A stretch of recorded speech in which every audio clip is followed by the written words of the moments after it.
Précis. Volodymyr Zelensky arrive à l'Elysée. Il est reçu pour signer cet accord bilatéral convenu en juillet dernier lors d'un sommet à Vilnius. D'autres accords bilatéraux sont d'ailleurs signés au même moment, avec Londres notamment ou encore Berlin. L'accord avec la France est conclu pour une durée de 10 ans et il reste valable tant que l'Ukraine n'a pas rejoint l'OTAN. Voilà ce qui a marqué dans ce texte. Il comporte plusieurs engagements, notamment militaires. Emmanuel Macron annonce fournir jusqu'à 3 milliards d'euros d'aide militaire pour la seule année 2024 pour renforcer les capacités militaires du pays, œuvrer dans la formation des forces ukrainiennes de sécurité et lui permettre à l'Ukraine de se défendre, de rétablir son intégrité territoriale dans ses frontières. Écoutez le chef de l'État.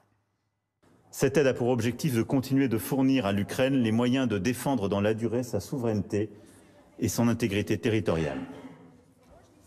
La France s'engage aussi à poursuivre le soutien qu'elle apporte à l'Ukraine sur tous les plans. En aidant nos partenaires ukrainiens à se défendre, nous investissons pour la sécurité de l'Europe, le renforcement de la base industrielle, technologique et de défense européenne. Mais cet accord prévoit une coopération qui ira au-delà du domaine militaire, notamment avec une assistance humanitaire pour aider la population ukrainienne. La France prévoit ainsi de contribuer, vous le voyez, au relèvement économique, à la reconstruction et à la modernisation de l'Ukraine en œuvrant dans plusieurs domaines. Attends, mais relèvement économique, reconstruction, ça va être quoi? Ça va être des crédits? Ça va être comment? Parce que l'Ukraine, ils peuvent rembourser en cas de reconstruction, genre si on rebâtit des buildings, des immeubles, des HLM, etc. Je crois pas qu'ils vont nous rembourser quoi que ce soit, les Ukrainiens. Hein. Ça... c'est compliqué, là. Hein. Merci, Marcus, pour le sub. Oula! Comme dans les transports, l'énergie, l'eau, le déminage humanitaire ou bien encore la santé. Enfin, par ce texte, la France soutient aussi l'adhésion de l'Ukraine à l'Union européenne et à l'intégration progressive à l'OTAN. Avec par exemple cette phrase dès l'introduction du texte, la France confirme que la future adhésion de l'Ukraine à l'OTAN constituerait une contribution utile à la paix et à la stabilité en Europe. Jeanne Daudet. Nicolas Dupont-Aignan, bonsoir. Bonsoir. Pourquoi allez-vous voter contre? Parce que je pense que cet accord militaire que j'ai lu dans tous les détails, en intégrant l'Ukraine dans l'OTAN et en manifestant que la France veut l'intégration de l'Ukraine dans l'OTAN, va rendre la paix impossible, nous emmener dans une guerre de 100 ans, car l'Ukraine doit rester une terre neutre, ce qu'avaient proposé Jacques Chirac et Dominique de Villepin, une terre tampon, et c'est le seul moyen d'avoir la paix. Et le président de la République, par narcissisme... Si on le fait, ça va pousser Poutine à la guerre. Non, c'est juste pour ça. Le président de la République, par narcissisme pathétique, pathologique, entraîne la France dans un vrai risque nucléaire. Le président de la République gaspille l'argent des Français dans une guerre sans fin, alors même qu'il peut y avoir la paix. Et c'est terrible de se dire qu'aujourd'hui, où la paix est à portée de main, et où cette guerre d'ailleurs aurait pu être évitée si on avait fait respecter les accords de Minsk, si l'OTAN n'avait pas avancé en Ukraine, avec les bases secrètes qui ont été annoncées. 3 milliards d'euros, c'est de l'argent gaspillé, c'est ça? C'est pas 3 milliards d'euros, c'est bien plus que 3 milliards d'euros. C'est 3 milliards d'euros cette année, c'est un accord sur 10 ans. Mais c'est surtout l'entrée de l'Ukraine dans l'OTAN qui rend impossible la paix. Et il faut bien comprendre. Mais comment on fait la paix alors? Parce que on fait la paix? On va autour de la table, on discute avec Poutine, ça va être des tapines les mecs, je suis désolé. Hein, un pays qui a envahi un autre pays. Tout à fait. Comment fait-on la paix? Comment on fait la paix? En proposant une solution de paix. Et c'est terrible de se dire que c'est la Turquie qui va proposer la paix, que c'est Trump qui va faire la paix, alors que la France, pays non aligné, qui avait la chance historique de pouvoir faire la paix en Ukraine, de réconcilier les peuples. Mais quelle est la solution de paix alors? Il y a des solutions très simples. D'abord, c'est un accord de sécurité globale. Il faut tout mettre sur la table. Il faut garantir la neutralité de l'Ukraine et sa démilitarisation entière. Mais ça veut dire que la Russie... Donc ça, ils répètent les accords de Minsk. Voilà, donc ils ont dit démilitarisation, neutralité de l'Ukraine, plus d'armes, plus rien, bam, voilà. Et avec des garanties de sécurité. Donc là, on parle de Minsk, qui malheureusement n'a pas été respecté par l'Ukraine, quoi. Enfin, en tout cas, d'après les spécialistes, l'Ukraine n'a pas vraiment respecté les accords. C'est bien les territoires acquis. Oui. En échange, bien évidemment, d'un cessez-le-feu, de soldats de l'ONU sur le front du Donbass, d'un référendum d'autodétermination pour le Donbass, afin de voir ce que veulent les populations qui restent, Et bien évidemment, un retrait des troupes russes. Un retrait des troupes russes. Il faut bien évidemment un retrait des troupes russes. Ça veut dire qu'il faut que Zelensky accepte et qu'il faut que Poutine accepte. Oui, mais il faut déjà que Zelensky essayer. accepte de lâcher la souveraineté de son peuple et donc que ça devienne un pays neutre et que Poutine, on lui dise, les tanks repartent et qu'il l'accepte. Mais je vais vous dire, il y a un grand changement. C'est facile de le dire autour mais bien sûr que c'est de cette pas table. facile. Mais il y a un grand changement. Cette guerre fratricide entre deux peuples qui ont vécu ensemble pendant 400 ans, Luc. Petit update les mecs, petite parenthèse, France Télévisions a supprimé son tweet sur les Jeux Olympiques. Voilà, petite parenthèse. Donc là, voilà, c'était une petite parenthèse. Ils ont supprimé le tweet, donc peut-être que le projet est tombé à l'eau, je ne sais pas. L'Ukraine a été russe pendant plus de 300 ans. Voilà. C'est une guerre civile. Et le rôle de la France, plutôt que de jeter de l'huile sur le feu, c'est de tout essayer pour arrêter cette folie, cette destruction de l'Ukraine. On ne rend pas service aux Ukrainiens. On les laisse massacrer.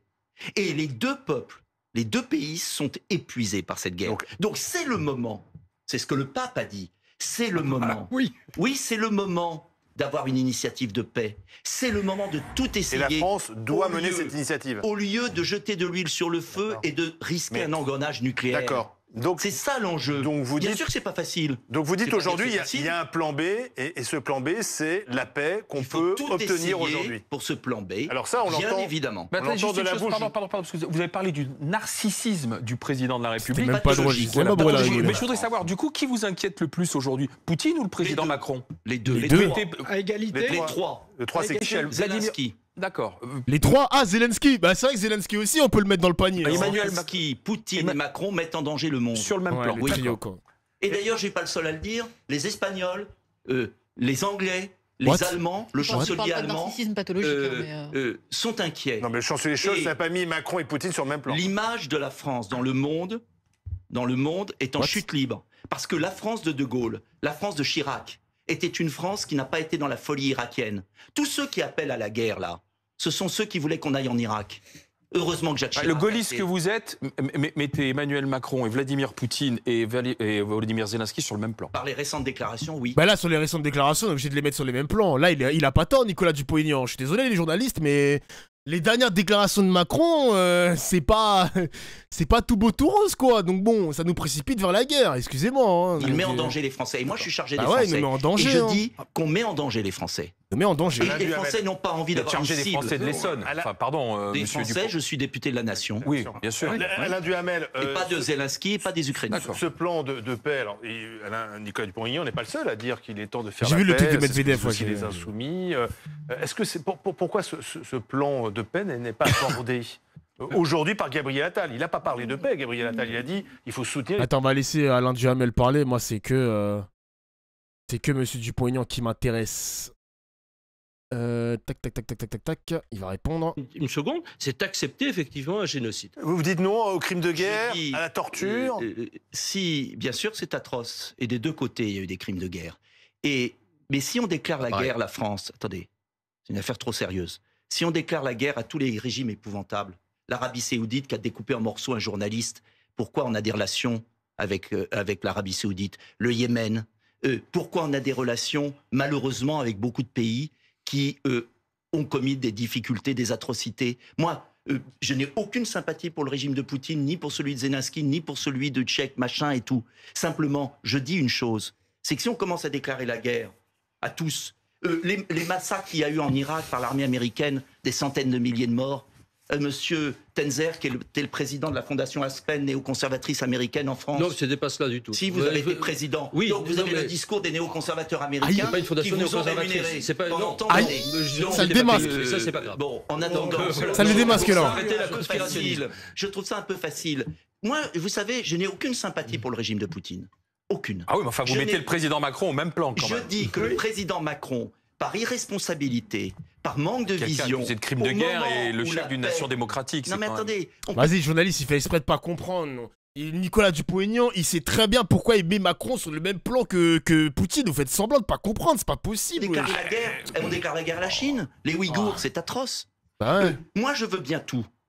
Donc ce n'est pas notre combat, c'est ce que vous dites en fait. Ce n'est pas notre combat, d'autant qu'il y a une paix possible. Quant à la guerre de 2014, c'est beaucoup plus complexe que ça, sur le Donbass. c'est le régime ukrainien qui n'a pas respecté les accords de Minsk en donnant l'autonomie au Donbass. Il a refusé de voter l'autonomie constitutionnelle proposée par les accords de Minsk. Écoutez. C'est beaucoup plus complexe. Non, ça, Et c'est en une voulant réécriture en de faire l'histoire. C'est une réécriture de croisade, l'histoire. En voulant en faire une croisade, vous empêchez la paix possible de deux pays épuisés au moment où c'est le moment. Christophe Barbier, c'est le moment de faire la paix. Où il faut essayer. Je ne vous dis pas, soyons clairs, que c'est facile. Je vous dis que la surenchère guerrière... Et pourquoi les gars vous dites menteur, c'est faux, réécriture, il réécrit l'histoire? Pourquoi vous dites ça? Alors que dans les accords, on les a vus nous-mêmes en stream, que dans les accords qui a été recommandé par Hollande et par Angela Merkel à l'époque, ça parlait de démilitarisation et neutralité de l'Ukraine. Il en est quoi en ce moment actuellement? Il y a encore des armes qui circulent, il y a des militaires, il y a une armée, il n'y a aucune neutralité de la part de l'Ukraine qui veut rejoindre l'OTAN, qui veut rejoindre l'Union Européenne. Les accords ne sont pas respectés, donc pourquoi vous dites réécriture? Donc qu'est-ce que tu racontes toi? Pourquoi tu parles de réécriture, monsieur Captain MJ? Il y a l'autre là, Ney, je sais pas quoi là, pourquoi vous parlez de réécriture? J'écoute pas un menteur, il mélange tout, c'est faux, il réécrit l'histoire. Toi je veux retenir ton pseudo toi. Moi je veux savoir ce que t'en penses. C'est bien mignon de mettre c'est faux, c'est faux. Sans perspective de paix n'aboutira à rien. Si vous argumentez pas les mecs, ça sert à rien. C'est pas une raison très simple. L'élection de Donald Trump eux ont éventuelle. compris qu'il fallait cesser de donner des milliards à un régime d'ailleurs.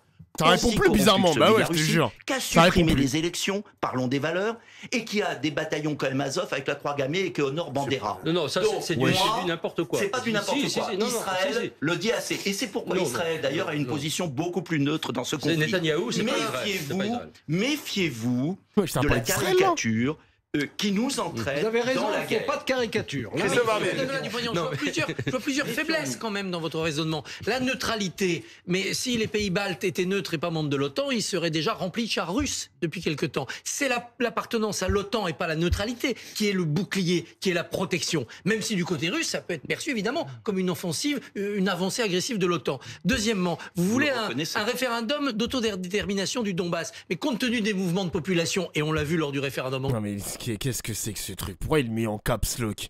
La Russie a attaqué l'Ukraine, peu importe, les accords ne tombent pas dans la propagande russe. Portez vos balls, portez-vous, ça veut dire quoi? Portez vos... C'est donc ça les arguments là? On est en train de parler des accords de Minsk. On est en train de parler des choses qui ont été aussi signées par les Ukrainiens autour des Ukrainiens et des Russes autour d'une table. Et vous me dites quoi là? Vous me parlez de l'Ukraine, la Russie qui a attaqué l'Ukraine. C'est même pas le sujet du débat, wesh. C'est même pas le sujet du débat. C'est... La Russie a attaqué... Après, moi, je tombe pas sur la propagande russe. Je dis juste que les spécialistes qui disent que les accords n'ont pas été respectés, la Russie a attaqué l'Ukraine parce que, justement, ils ont pris les devants parce que l'Ukraine n'a pas respecté les engagements. C'est ça aussi le problème. Parce que, évidemment, il y avait le Donbass qui a été attaqué, il y avait déjà des choses qui se sont passées avec la Crimée et tout, bien avant, justement, l'attaque, la vraie attaque, la vraie offensive sur le territoire ukrainien, quoi. Crimée. Il est gagné d'avance pour les Russes, puisqu'ils ont fait une sorte d'épuration politique, si ce n'est ethnique. Troisième faiblesse, si aujourd'hui quelqu'un dit je veux agir pour la paix, je veux la paix, alors que le front est instable, c'est acté pour de très longues années, voire des décennies, le gel du front. Et jamais les Russes ne rendront les territoires à l'Est, donc ils seront dans le Donbass. Quatrième faiblesse, les Ouïghours, c'est vrai, ça. L'Arabie Saoudite, régime pas sympathique. Mais ce qui s'y passe n'a pas de conséquences sur nous. Vous dites je protège les Français, mais l'augmentation du prix de l'énergie, le chantage aux céréales, c'est en Russie face à l'Ukraine que ça se joue. Je sais pas, c'est pas chez les Ouïghours ou en Chine. Deux choses. Ce sont les sanctions occidentales qu'on a amenées. On pouvait toujours acheter notre gaz russe. Donc, les Américains ont réussi quand même une chose extraordinaire. On peut les aider à financer la les guerre. Américains ont réussi leur but de guerre. Ils ont fait sauter le gazoduc, c'était leur objectif, Brzezinski. C'est vous qui dites, ça n'a pas été prouvé. Non, ça c'était quand même... Aujourd'hui, c'est quasiment... La presse américaine le dit. Donc si la presse américaine le dit... Quelle presse américaine? Deuxième point, un grand reportage que vous pouvez lire dans le New York Times. Deuxième point fondamental, attendez, sur le point des États-Unis, arrêtez de dire que les États-Unis ont voulu séparer toujours, c'est la doctrine Brzezinski, l'Europe occidentale, qui achetait son énergie pas chère en Russie, de la Russie. C'est l'objectif américain. Maintenant, ils ont gagné l'objectif. On achète notre gaz 4 fois plus cher, on ruine les ménages français, on ruine l'industrie allemande. Oui, mais on coupe la France. Ça, c'est vrai, ça, je suis d'accord avec ça. J'avais vu une vidéo par rapport à ça. Les Américains ont jamais accepté le fait que nous, Européens, achetons notre gaz moins cher en Russie. Les Américains ont jamais accepté ça.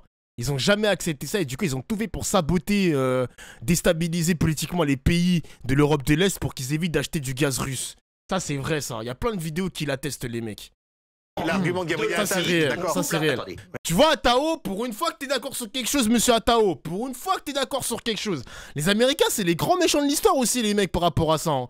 C'est les grands méchants avec leur gaz de schiste de merde, là, qui pollue, qui fracture les sols américains. Non, c'est n'importe quoi, wesh. On coupe la France de l'Afrique, on perd notre pour diplomatie non Atao alignée, est d'accord. on devient soumis aux Américains, on perd tout. Et ils feront la paix derrière nous dans quelques mois. Oui, mais Gabriel Attal dit c'est une folie. Oui, mais Gabriel Attal dit si Poutine met la main, C'est une sur folie géopolitique, ça c'est vrai. le blé ukrainien, ça va forcément déstabiliser le marché et ça sera une très mauvaise nouvelle pour les agriculteurs français. Qui autorise les importations de blé sans droit de douane? C'est l'Union européenne. Qui ne protège plus les agriculteurs européens. Deuxièmement, on aide l'Ukraine comme ça à financer sa guerre. Sa guerre. Tout comme on n'aide pas les Russes à financer la leur. Si on achète gaz russe, on aiderait les Russes à financer leur guerre. Je vous renvoie à une vidéo extraordinaire. C'est pas d'un agent russe. C'est d'un candidat à la présidentielle américaine, Robert Kennedy. Qui explique en 4 minutes. C'est vous qui dites que c'est pas un agent russe, mais ça c'est autre chose. Vous voyez des agents russes partout. Non, pas des agents, il soutient la Russie depuis assez longtemps. Je vais vous dire, il y a une vidéo de 4 minutes de Robert Kennedy que je vous invite à regarder, qui dit quoi?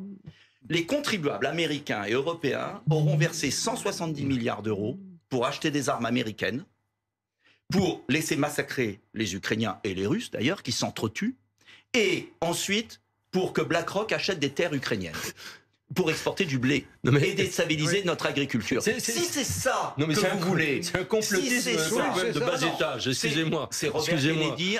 C'est très complotiste tout ça. Hein. J'avoue que c'est très complotiste, mais... J'ai presque envie de le croire, hein. Je suis désolé les gars, j'ai presque envie de le croire. C'est bien sûr, oui. Les plus intègres des candidats. Oui, les plus intègres, mais est-ce qu'il faut laisser gagner la Russie? Non, il ne faut pas laisser gagner la Russie. Bien sûr. Donc il faut aider les Ukrainiens.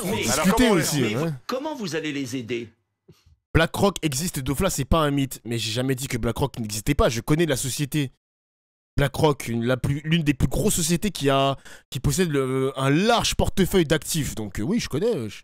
Comment vous allez les aider? Par des missiles plus longue portée, par des avions s'il le faut, par des armes, des munitions. Parce que c'est un engrenage mortel. Vous les aiderez par un plan de paix rapide parce que la Russie veut la paix. D'ailleurs, c'est le président de la République. veut la paix en attaquant. Oui, ça c'est le président de la République qui l'a dit. Alors Alain Duhamel et puis ensuite attendez Nicolas Dupont-Aignan, une seconde. Alain Duhamel, ensuite on ira en je finis ma phrase. On ira en Ukraine. Vous la finissez depuis une demi-heure. Non, mais rassurez-vous, je vais pas aller énervé. Je vais aller voter. Mais juste un point, c'est monsieur Roussel, je crois monsieur Roussel qui a dit qu'à la suite de la réunion, monsieur Macron leur a dit que la Russie voulait un cessez-le-feu. C'est le moment de saisir le cessez-le-feu. C'est le moment de faire la paix. Maintenant, et d'avoir un accord de sécurité en Europe. Dernier point sur les pays baltes et la Pologne. Si la Russie, bien sûr, attaquait l'OTAN, il faudrait réagir beaucoup plus violemment. Mais là, ce serait beaucoup... Ils n'attaqueront pas l'OTAN. Donc être dans l'OTAN, c'est être protégé. Oui. Être neutre, c'est être exposé. L'Ukraine était une terre russe pendant 3 siècles. Oui, mais enfin, c'est la Russie. Elle a été polonaise. Elle a été polonaise aussi, l'Ukraine. Et la Soviétique était italienne, etc. Alors, Alain Duhamel, attendez, s'il vous plaît. C'est le bordel, calmez-vous. Putain, ils vont nous ressortir des histoires, etc. Jadis, Kennedy a eu raison de refuser les missiles à Cuba. Alain Duhamel. Voilà, c'est la même chose pour Poutine. Bon, moi d'abord, Bon, attends, désolé, Amel, moi ça m'intéresse pas. On va écouter Nicolas Dupont-Aignan. Mais les mettre dans le même plat comme si c'était tous les deux des despotes, comme si on vivait dans un régime. J'ai jamais dit ça. Ah bah si, vous les avez comparés. J'ai dit qu'ils nous entraînaient tous les deux dans vous les avez mis sur le même plan. Dans l'engrenage nucléaire. Non, oui, sur le même plan. Bah oui, sur le même plan. Il met en danger les Alors, attendez. Comment est-ce qu'on peut vous prendre en sérieux quand vous dites des choses comme ça? Je dis ce que je pense. Franchement, j'espère bien. Et il y a des millions de Français qui le pensent. Tout le monde dit ce qu'on... Chacun de nous... Et qui sont inquiets. Chacun de nous dit ce qu'il pense. Mais quand on dit que Macron et Poutine, c'est le même genre de chef d'État, franchement, Non, j'ai pas dit ça, vous voyez. on se dit, Alain Duhamel. il y a des problèmes d'équilibre mentaux quand même. Alain qui sont- Duhamel, vous avez du talent pour caricaturer ce que j'ai dit. Non, j'ai plutôt du talent dit pour juste- nuancer en règle générale. J'ai dit juste que Équilibre mental, c'est- Emmanuel Macron, en voulant faire entrer l'Ukraine dans l'OTAN, Ouais, j'ai- interdit la paix et précipite le continent dans l'engrenage de la Vous guerre. savez Si très bien. l'Ukraine était dans l'OTAN, Vous savez très bien. elle n'aurait pas été attaquée. Et d'ailleurs, Emmanuel Macron, à Bratislava, dans son discours, Putain, mais on est de retour. Là, les journalistes sont de retour dans le 20 ans guerre. Là, il est un peu nuancé. Lui, il veut éviter absolument la guerre du Poignant. Et les journalistes sont en mode ouais, mais c'est la Russie qui a attaqué. Ouais, mais ceci, cela. Il vient de te dire à l'instant que la Russie veut proposer un cessez-le-feu, veut commencer à rentrer dans les négociations. Mais non, les journalistes sont en mode eh là, faut pas faire ci, faut pas faire ça, faut pas plier le genou, etc. Oh là là là du là là. 31 mai C'est triste quand même. Hein. 2013, a blâmé directement la décision, le veto N'importe français, quoi. allemand et français en 2008 au sommet de Bucarest, qui a conduit effectivement à refuser que la Alors, on a Géorgie un point d'accord, et l'Ukraine monsieur Tenzer. entrent dans l'OTAN. Vous Voilà. reconnaissez, on a un point d'accord. Bah voilà. Alors, est-ce qu'on peut laisser aussi parler Il a dit Néla que- Latrousse, On a un point d'accord. les garçons, là. Je vais laisser Alain finir sa je- phrase. On a un Fini. point Alors, d'accord. Alain Duhamel finit, après Néla Latrousse, s'il vous Mais plaît. je Tout le monde voudrais doit dire parler. quand même qu'on a un point Mais non, d'accord, vous c'est que voulez Jacques toujours dire Chirac, quelque chose. sous Jacques Chirac, avec une diplomatie sage, Oui. il n'y avait pas d'entrée de l'OTAN en Ukraine et Oui. il n'y avait pas de guerre. Oui. Parce que c'est pas les bases secrètes de la CIA qui ont été découvertes récemment par le New York Times qui sont avérées, c'est pas par hasard D'accord. qu'elles sont arrivées D'accord. la frontière russe. Donc, qui a semé aussi la guerre? Alain C'est Duhamel. l'OTAN États-Unis. autant que la Russie. Alors, Alain Il Duhamel faut finit sa démêler phrase. les fils, il faut la paix. Votre phrase C'est vrai que ça a été prouvé, ça, qu'il y avait des bases de la CIA à l'intérieur du territoire ukrainien. C'est fou comment les Américains sont des... Encore les Américains, les mecs, hein. on n'en est pas là. Seul des Encore. revers militaires, ainsi Alors, que celui qui Néla a Latrousse. attaqué, a négocié la paix. C'est Ne- très ne- Vous ne croyez exactement pas ce que la je pensais. position... Je vous pose une question. Vous ne croyez pas quand même que dans un discours que j'ai écouté, parce que je suis resté à l'Assemblée pour écouter avant de venir, Oui, c'est de normal. 3 quarts d'heure, c'est la Merci moindre Jalonès chose, pour le seul, Premier mon gars. ministre. Jure, un Pendant nouveau 3 seul. quarts d'heure, il n'y a eu aucune perspective de paix possible. Ça ne veut pas dire toute personne qui est engagée dans la guerre, tous les militaires vous le diront, prévoient toujours une perspective de paix. Après la C'est-à-dire- victoire ukrainienne. Non mais après la victoire Il ukrainienne. y a un mec, il avait fait un beau schéma par rapport à ça, genre les bases de l'OTAN qui entourent la Russie. Ils avaient dit c'est comme si la Russie mettait des missiles à Cuba, les grandes Antilles, les petites Antilles, le Mexique, genre pour entourer les États-Unis. Ils avaient dit que c'était la même chose. C'est pour ça que la Russie se défend par rapport à ça. Ça aurait été, les États-Unis auraient réagi de la même manière s'il y avait des missiles qui encercleraient leur pays, genre. Donc c'est la même chose hein, pour eux. Hein. C'est la même chose pour les Russies, quoi. Ils se sentent agressés par ça. C'est simple, les mecs. Elle n'est pas assurée, la victoire ukrainienne. Ouais. Et si c'est la victoire Donc ça peut durer des années, Quoi cette Mais non, histoire. mais pas, Et, pas si, ça. et Non, donc mais attendez, le danger pas de votre attendez. Ils sont menacés de ouf, les Non, non, Russes. mais répondre. pas Si je peux forcément répondre à après. Monsieur Barbier. Pas forcément après une victoire. Après des Bah, c'est ce que vient de dire Christophe Barbier. Donc Attendez, Christophe Barbier a dit une victoire attendez, ukrainienne. je un D'ailleurs, truc. j'ai lu un petit article par rapport à ça. Et en ce moment, les gars, je m'intéresse de ouf à la géopolitique. J'essaie de prendre des informations et tout. À ce qui paraît, il y avait un petit moment où la Russie devait rejoindre l'OTAN. Ils avaient l'idée de rejoindre l'OTAN, genre. Et ça a été refusé par les États-Unis, je crois, ou quelque chose comme ça. En fait, le plan n'a pas été fait. Le plan n'a pas été établi. Ça a duré, genre, un petit instant, genre, la Russie qui rejoignait l'OTAN. Une nuance. Des revers. C'est russes. fou. Nuancé avec Christophe Barbier. Après les C'est succès, fou. Et pas si après l'Ukraine la victoire. s'effondre par manque de soldats, par manque d'armement, C'est ce qui arrivera Qu'est-ce qu'on si fait vous ne votez pas. Non, si cet parce que accord ça n'a est rien à défait. voir. Et c'est pas moi Si qui on- fais la capacité industrielle si on de ne finance production pas. des obus. Non, le vote- C'est le pas moi vote qui ai n'est pas bloqué- décisif. Si l'Ukraine C'est s'effondre- pas moi qui ai bloqué l'aide militaire. Alors, Néla Vladimir aux Poutine États-Unis. s'arrêtera au Donbass, vous pensez? Si Je l'Ukraine pense- s'effondre, il je s'arrêtera, pense il restera là? qu'il est vital pour la paix en Europe et pour l'avenir de l'Europe Ouais. au XXIe siècle, pour pas pousser la Russie dans les bras de la Chine, pour pas que l'Europe devienne Elle y est déjà. esclave totale des États-Unis. Mm. Je pense qu'il est vital de faire la paix maintenant, au moment où les deux partenaires sont D'accord, mais épuisés c'était par pas la ma guerre. question. Néla Avant Latrousse. le massacre C'était pas ma final, question. dans un sens ou dans un autre. C'était pas ma Et question. je pense Et que les Nicolas Français Dupont-Aignan ne me laissera pas la ont dû- parole. Non. Les Français ont Mais du nous non souci plus, à c'est se ça le faire problème. Alors, avec Néla un Latrousse, gouvernement et un président qui n'a aucune vision d'apaisement. Néla C'est ça qui me Latrousse. fait Après, je suis désolé, vous invitez un homme politique, c'est pas des éditorialistes et des journalistes BFM qui vont parler, frère. On veut entendre que le principal invité. Ça y est, toi aussi, on s'en fout de... On s'en fout, frère. Ah ben, c'est fini. Ah merde. Ah merde. Bonne soirée, monsieur Dupont-Aignan, là. Ok, bah bonne soirée, hein. Bonne soirée, bonne soirée, bonne soirée. Bonne soirée. Bah écoute.